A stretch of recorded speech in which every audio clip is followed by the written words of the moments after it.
this were, you know, 10, 15, 20 years ago, and it was for any vaccine that we wanted to make, you would say a vaccine from the time you start to the time it's approved to be safe and effective is several years, 5, 6, 7 years. That's unacceptable for now.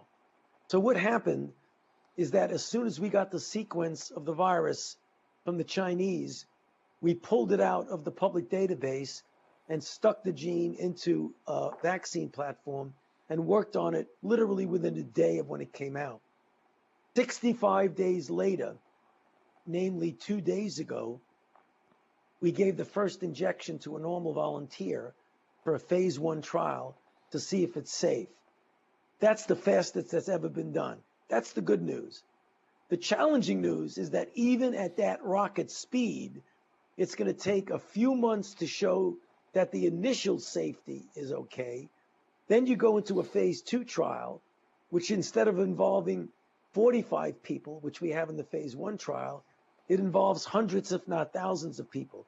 That will take another 6 to 8 months to even know if it works. So at the fastest we can go, it's going to take a year to a year and a half to know if we have a vaccine that we can use. There's another element to safety, and that is if you vaccinate someone and they make an antibody response and then they get exposed and infected, does the response that you induce actually enhance the infection and make it worse? And the only way you'll know that is if you do an extended study, not in a normal volunteer who has no risk of infection, but in people who are out there in a risk situation. This would not be the first time, if it happened, that a vaccine that looked good in initial safety actually made people worse.